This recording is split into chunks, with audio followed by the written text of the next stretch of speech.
Boa noite, irmãos, tudo bem? Boa tarde ou bom dia, né? Depende da hora que você está vendo esse vídeo. Hoje eu queria tratar um assunto que é uma continuação do estudo anterior. Eu queria falar sobre a vida cristã. A gente viu no estudo anterior sobre como viver para a glória de Deus.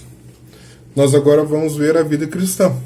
Então, vamos tentar botar isso na prática. É um assunto bem parecido que a gente vai tratar, mas eu espero que seja de grande agradecimento para todos os irmãos que estão assistindo. Vamos ler o versículo que eu baseei aqui no nosso estudo, é Gálatas 2:20, queridos. Ele diz assim: Eu fui crucificado com Cristo. Assim, já não sou eu quem vive, mas Cristo vive em mim. A vida que agora vivo no corpo, vivo-a pela fé no Filho de Deus, que me amou e se entregou por mim. Maravilhoso. Um versículo maravilhoso, né? E aí fica a primeira pergunta pra gente, queridos. O que é uma vida cristã? O que é? Pensa bem. Acho que já pode pausar o vídeo e pensa, reflita. O que é uma vida cristã? E eu vou começar falando, né? João 14,6 diz assim, um versículo extremamente conhecido. Disse-lhe Jesus: Eu sou o caminho e a verdade e a vida. Ninguém veio ao Pai senão por mim. É um versículo extremamente maravilhoso que mostra que Jesus é o caminho, né? Que a vida é Jesus, né? Mas não vamos adiantar muito, vamos por partes. Então, no mundo, existem dois grupos de pessoas. Vamos pensar desse jeito. Existem pessoas que estão mortas e pessoas que estão vivas. Lógico que aqui eu estou querendo dizer em questões espirituais. Existem pessoas que estão mortas espiritualmente e vivas espiritualmente. Afinal, a gente tem pessoas aí andando na rua, convivendo com a gente, né, que não estão em Cristo, né, estão mortas espiritualmente. Estão no nosso dia a dia, né? Então, é importante saber que não existe vida fora de Cristo. Ou seja, todos aqueles que não estão em Cristo Jesus estão mortos espiritualmente. Então a gente pode definir que vida cristã nada mais é do que estar vivo em Cristo. É isso. A vida cristã é estar vivo em Cristo. E a gente pensa, quais as consequências de estar vivo em Cristo? E aqui eu quero deixar algumas perguntas para os irmãos refletirem. O que é estar vivo em Cristo? O que é morrer para o mundo? E o que isso tem a ver com os frutos do Espírito Santo? Com o fruto, né, do Espírito, né? Eu creio que uma vida em Cristo é uma vida que desenvolve o caráter de Cristo. É uma vida que não se conforma com as coisas desse mundo. E quando eu digo não se conforma, não quero dizer que tem aquele sentimento, isso é tão injusto, não me conformo com isso. Pode ser isso, mas também é no sentido de não se amoldar às coisas, não ficar parecido com o mundo, né? É uma vida que luta contra o pecado. É uma vida que não retribui o mal com o mal. É uma vida que se entrega em favor do outro. É uma vida que, no final das contas, é uma vida que glorifica a Deus em tudo que faz. E aí está o nosso estudo anterior. E aí eu quero trazer isso para uma nossa relação pessoal. Eu e Deus. Você que está me assistindo e Deus. Eu queria ler o Salmo, um dos salmos mais bonitos, o meu salmo preferido, e é um dos salmos mais importantes no meu ponto de vista, né? Claro. Salmos 139, de 7 a 10, Salmo de Davi. Ele diz assim: Para onde poderia eu escapar do teu espírito? Para onde poderia fugir da tua presença? Se eu subir aos céus, lá estás. Se eu fizer a minha cama na sepultura, também lá estás. Se eu subir com as asas da alvorada e morar na extremidade do mar, mesmo ali, a tua mão direita me guiará e me susterá. A gente vê aqui a presença constante da ajuda de Deus e da presença de Deus em nossa vida, né? Viver em Cristo, irmãos, é ter uma das melhores certezas da vida. Uma das melhores não, é a melhor certeza. É a presença contínua do nosso Deus, em forma de espírito, em nosso corpo, mente e coração. É saber que Ele sempre está conosco ao nosso lado, nos ajudando e cuidando de nós. Isso é maravilhoso, irmãos. Descanse o seu coração nessa afirmação que Deus está cuidando e nos ajudando em tudo. Descanse nisso, querido. Mas aqui vem um grande problema. Sempre tem um grande problema quando a gente fala de ser humano, né? Aí não tem como, né? Um grande problema é que nós podemos enfraquecer nossa relação com Deus de acordo com a vida que vivemos. Todo o nosso pecado, o pecado que nós cometemos dia a dia, entristece o Espírito Santo de Deus. Como diz na carta de Paulo aos Efésios. Eu convido os irmãos para ler o contexto inteiro, mas aqui eu vou focar no versículo 30, no capítulo 4, que ele diz assim, Paulo diz assim: não entristeçam o Espírito Santo de Deus, com o qual vocês foram selados para o dia da redenção. Aqui nós podemos, nesse versículo, apontar a salvação garantida, que é o selo do Espírito Santo, e o dia da redenção, que é o dia que nós seremos completamente redimidos, né? Mas voltando ao nosso assunto, o grande problema é que nós, os crentes, aqui especificamente para os crentes, né? A gente desvaloriza a presença do Espírito Santo de Deus. Nós desvalorizamos tanto a ponto de classificarmos ele abaixo de um ser humano qualquer. Como isso, né? Nós tratamos ele como se não fosse ninguém. E como que a gente faz isso? Pare um pouco e pense, pause o vídeo, pergunte, como que eu posso fazer isso? Pois bem, existem coisas que nós não temos coragem de fazer na frente de outro ser humano, por vergonha ou por não julgar correto, mas somos capazes de fazer quando estamos sozinhos. Você entendeu? Nós nunca estamos sozinhos, Deus está sempre conosco. Então a gente tem coragem de fazer as coisas sozinhos, mas não na frente de outro ser humano. Você está desclassificando, você está desmerecendo a presença. Nós, eu estou incluído nisso, nós estamos menosprezando a presença do Espírito Santo em nossa vida. É aqui que mora o problema, querido. É aqui que mora o problema. Nós julgamos o pecado correto na presença do próprio Espírito Santo. E na presença de um ser humano, nós julgamos como uma coisa ruim. Não damos valor à presença de um Deus santo e que odeia o pecado. Esse é um problema grave na nossa vida, né? O seu pecado, querido, o meu pecado, entristece o Espírito Santo de Deus. E o seu relacionamento com Deus é enfraquecido. Você para de ler a Bíblia, você para de orar, o seu humor muda. O jeito de tratar as pessoas foge dos padrões do fruto do Espírito. O pecado começa a ser uma coisa normal em sua vida.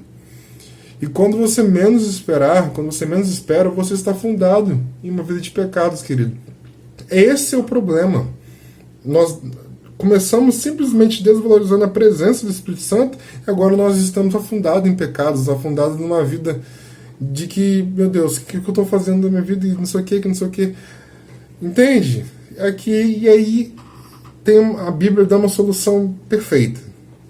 E eu agora quero falar sobre arrependimento e quebrantamento. Ficam umas perguntas para a gente refletir. O que é arrependimento? O que é um coração quebrantado? O que isso tem a ver com a vida cristã? E qual a diferença entre remorso e arrependimento? Essas duas últimas perguntas, queridos, eu quero que vocês reflitam em casa e tentam entender. Aqui a gente vai tratar diretamente sobre o arrependimento e quebrantamento. Arrependimento é uma palavra extremamente conhecida, de origem grega, quer dizer metanoia, e significa conversão, tanto espiritual bem como intelectual, mudança de direção, mudança de mente, mudança de atitudes, temperamentos, caráter, trabalho e geralmente conotando uma evolução. Então, arrependimento quer dizer mudança de atitude, ou seja, a atitude contrária ou oposta àquela tomada anteriormente em determinado assunto específico. Arrependimento é você não fazer mais o que você fazia. É uma mudança drástica na sua vida. É a morte do seu eu para viver uma vida para outra pessoa que é Cristo. Isso é o arrependimento. Você deixa de fazer as coisas por amor, por agradecimento àquele que fez antes por você. Quebrantamento é sabermos quem somos, reconhecermos nossas limitações, sermos humildes e nos submetermos à vontade de Deus. Não significa, muitas pessoas têm um significado errado do que é quebrantamento. Quebrantamento não significa um semblante triste, melancólico ou abatido. Nunca sorrir e só chorar. Porque existem pessoas que derramam rios de lágrimas e nunca experimentaram o verdadeiro quebrantamento. O quebrantamento não é só um sentimento, mas é também uma decisão. Não é uma experiência única, mas é um processo, um contínuo modo de viver. O quebrantamento é a destruição total da nossa vontade, a fim de que a vida e o Espírito do Senhor Jesus operem através de nós. Tem um texto muito bacana em Zacarias, no profeta Zacarias, que mostra um espírito de quebrantamento e arrependimento. Os irmãos, por favor, leiam o contexto depois, mas eu vou destacar somente aqui Zacarias 12:10. E fala assim: E derramarei sobre a família de Davi e sobre os habitantes de Jerusalém um espírito de ação de graça e de súplicas. Olharão para mim, Deus, aquele a quem transpassaram, e chorarão por ele como quem chora a perda de um filho único. Incrível. E lamentarão amargamente por ele como quem lamenta a perda do filho mais velho. Gente, eu nunca passei por esse sentimento de perder a vida de um filho único. Nem perder o filho mais velho. Nunca passei por isso. Não sei se você passou, mas deve ser uma dor incrivelmente doída, né? Uma dor doída. Exatamente isso. É incrível como deve ser essa dor, né? E aqui no profeta Joel, no texto de Joel, mostra como Deus convidava as pessoas ao arrependimento, né? Na verdade, o Antigo Testamento inteiro está cheio de partes de Deus chamando o seu povo de volta. Mas aqui eu quis destacar no profeta Joel. Joel 2, de 12 a 13. Diz assim: Ainda assim, agora mesmo diz o Senhor, convertei-vos a mim de todo o vosso coração, e isso com jejuns, e com choro e com pranto, e rasgai o vosso coração, e não as vossas vestes, e convertei-vos ao Senhor vosso Deus, porque ele é misericordioso e compassivo, tardio em irar-se, e grande benignidade, e se arrepende do mal. Era comum as pessoas mostrarem arrependimento a Deus, rasgando as suas vestes, né, raspando o cabelo, as vestes de pano e saco, né? Mas aqui Deus está falando: eu não quero isso, eu quero que vocês rasguem seu coração. Ele quer uma transformação verdadeira, né? E aqui, queridos, fica uma pergunta para nós refletirmos. Quero que o irmão, uma irmã que esteja lendo isso, reflita, bem reflita no fundo do seu coração. Qual foi a última vez, queridos, que você chorou por causa de um pecado? Que você sentiu essa dor de machucar o Salvador? Porque toda vez que nós pecamos, querido, nós estamos cuspindo na cara de Jesus e falando assim: olha, eu não preciso da sua salvação. O pecado é isso, queridos, é uma afronta a um Deus perfeito. Qual foi a última vez que o irmão ou a irmã, ou eu mesmo, né, choramos por causa de um pecado, querido? Fica essa pergunta para nós refletirmos, né? Você vive uma vida constante de arrependimento? Porque arrependimento acontece uma vez e nós mudamos, mas continuamos pecando e nosso arrependimento deve ser contínuo, né? Queridos, para terminar, eu quero falar sobre a integridade na vida cristã. Integridade na vida cristã. Tem uma frase de Martinho Lutero que é muito boa, que eu gosto muito e tento aplicar ela na minha vida. Diz assim: sempre que você lavar o rosto de manhã, lembre-se do seu batismo e a quem você pertence. Vá e viva de acordo. É maravilhoso, né? Sempre que nós acordarmos de manhã, nós devemos lembrar: nossa, Deus, Cristo é o centro da minha vida. E nós devemos viver de acordo. E quantas vezes nós acordamos, já pegamos o celular para ver as notícias, para ver outra coisa, não sei o que, e não fazemos uma pequena oração. Entende? Vamos ter Deus como prioridade, né? E depois, no nosso correr do dia a dia, vamos viver uma vida que agrada a Deus. Queridos, desde quando acordamos até a hora que vamos dormir, temos que saber que nós estamos em culto. Esse é o culto de Romanos 12. Depois os irmãos podem ler lá. Tudo que fazemos deve ser para a honra e glória do nosso Deus. Tudo que fazemos, querido. E isso é uma vida cristã. É uma vida que agrada a Deus e que vive de acordo com a sua vontade. E o nosso desafio diário é vivermos essa vida que Deus quer. É andar em santidade, é imitar a Cristo, é ser uma cópia de Cristo. Esse que é o plano de Deus. Ele está pegando o seu povo e está transformando a imagem de Cristo neles, né? É isso que está acontecendo conosco. Nós estamos sendo transformados à imagem de Cristo.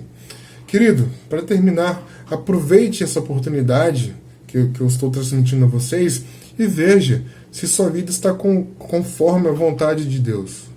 Olhe para a sua vida como um todo e veja se suas atitudes e as suas palavras que saem da sua boca, as músicas que você ouve, o seu trabalho que você pratica, a sua vida na igreja, queridos. A sua vida dentro de casa, como família, as coisas que você vê no celular, as conversas que você tem, as suas amizades, as suas opiniões, quem você é. Veja se tudo isso está de acordo com o que Deus quer. E se você não sabe qual é a vontade de Deus, querido, para a sua vida, eu te convido para ler mais a sua palavra e dedicar mais tempo em oração. Queridos, Deus se revelou completamente na Bíblia.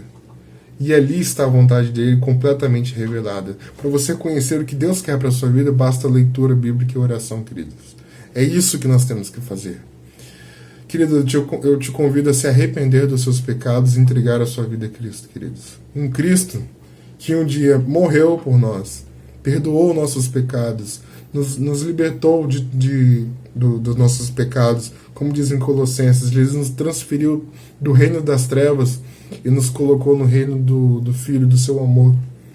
Esse é o Deus, queridos, que morre por pecadores e que salva. Esse é o Deus que servimos, esse é o Deus que você deve viver todos os dias, querido. Agora eu faço algumas perguntas para nós refletirmos. Eu vivo para a glória de Deus? Eu vivo para a glória de Deus? A minha vida tem glorificado a Deus? A minha vida é uma vida constante de luta contra o pecado? É uma vida simples, em que eu cometo os meus pecados diários e no final do dia não tem mais nada a ver? Você está nessa situação, querido? A sua vida é uma luta, é uma batalha, ou é uma vida de cama, dormindo, descansando? Eu trato os meus irmãos e irmãs como Cristo trataria, como você trata os seus irmãos e os irmãos da igreja do jeito que Cristo trataria? Você conhece a Cristo a ponto de saber como Cristo trataria os seus irmãos da igreja? Os seus pensamentos, querido, os seus pensamentos estão nas coisas do alto ou estão nas coisas terrenas? Pense nisso, queridos. E para terminar, pergunte-se, eu estou em Cristo verdadeiramente? Você que pode estar vendo, você pode não estar em Cristo, querido, mas se arrependa dos seus pecados e creia no Evangelho de Jesus Cristo, nas boas novas que Ele veio trazer, queridos.